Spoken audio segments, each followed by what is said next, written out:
Hi there, this is my review of the Dyson DC41 upright vacuum cleaner. This is the kind of vacuum cleaner you might be considering if you're looking for an all-round machine. What I'll do in this video is I will show you what it comes with, I will show you how to empty it, talk you through some of the little points that I like and dislike, and then at the end I'll show some clips of the vacuum cleaner in use. With the vacuum cleaner you receive a couple of tools as standard. They fit on the side here and it's nice and sturdy so you can keep them with you as you wheel the machine around. The first one is your bog standard stair cleaning tool for arguably the worst job in vacuuming, which is the stairs. You also receive the pointy tool.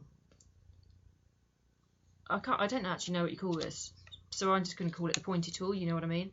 And it has this sort of sliding hairy bits which you can slide up, it locks into place, and it's really handy for doing things like skirting boards around the tops of the room, and because of these sort of long, quite soft heads, obviously protect your paintwork and things like that.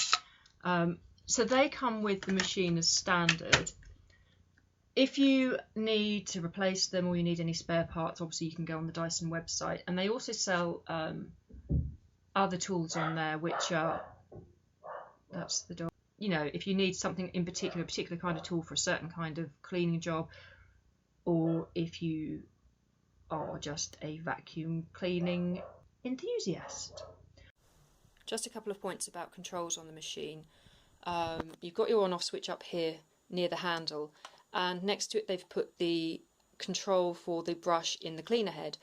So when you go from a carpeted room through to a hardwood floor or a tiled floor, instead of bending down and having to turn the brush on or off down on the cleaner head as you often have to with some machines, conveniently it's up here, so that will save you a little bit of time, a little bit of bending up and down unnecessarily.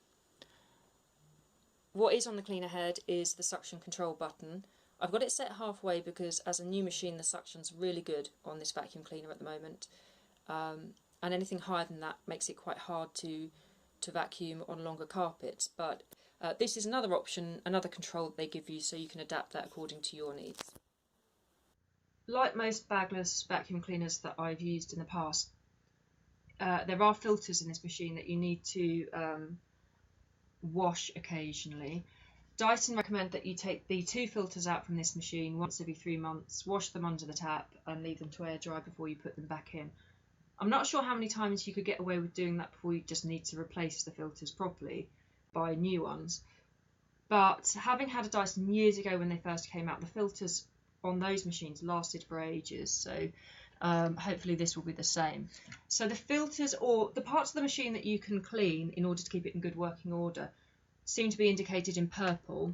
There's a filter in here, a filter in the ball, and there's a purple roller in the cleaner head that you can dismantle that and give that a clean occasionally if you want to, and the Dyson booklet tells you how to do that. So just to show you how to get to the filters, the first one in here is really easy to get to. It's just in there like that, and it's got pictures of a tap on it as well, just in case you've forgotten how to clean that. It's a little reminder for you. The second filter is in the ball here, so you have to turn this. It takes a little while. No, not yet. No, not yet. Okay. This is the second filter. Turn it anti-clockwise, and you have to also clean this the same way with water, tap water, and let it dry fully, and then turn it and make sure it's back in place. Then you have to get this on, so you have to line up this bolt with this, or whatever you call it, with this screw, and I've got to be honest, the first time I did this I didn't read the booklet, and I did it with the machine upright, and it took me ages to line them up. Then I looked in the booklet and it said just make sure that you've got the machine laying down, and that did actually make a massive difference to how long it took. So you turn this, and then you have to hear this sound, and then you know when you hear that you've got it all back together properly. Emptying the Dyson is really easy. You just unclick the bin from the front of the machine like so. You have this red button here, which you then need to just hold. Make sure you're holding it over the bin, obviously, and you push that down, that red button. The bin opens like so. You can shake out any dirt, what have you.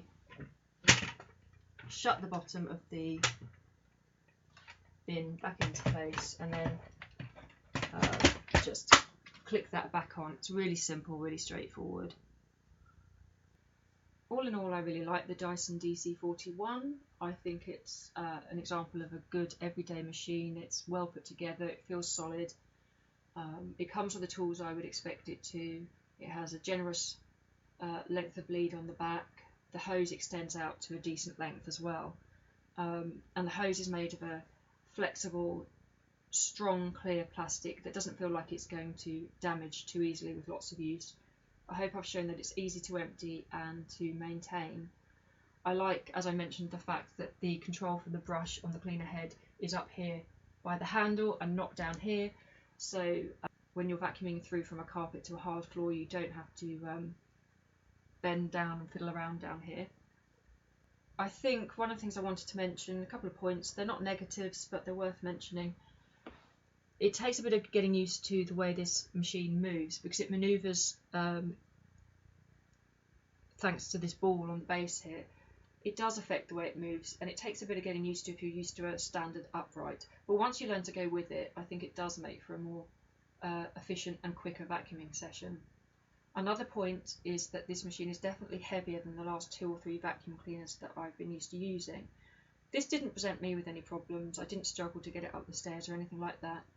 But if the weight of the vacuum cleaner is going to be a deciding factor for you for any reason, you might want to make some comparisons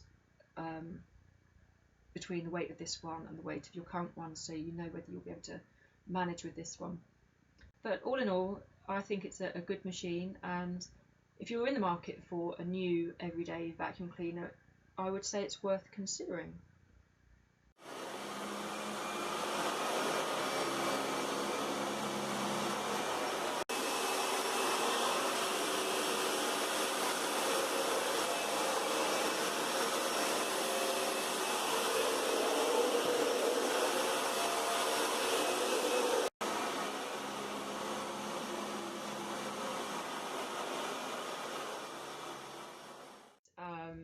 Very easy to use. Excuse the dog.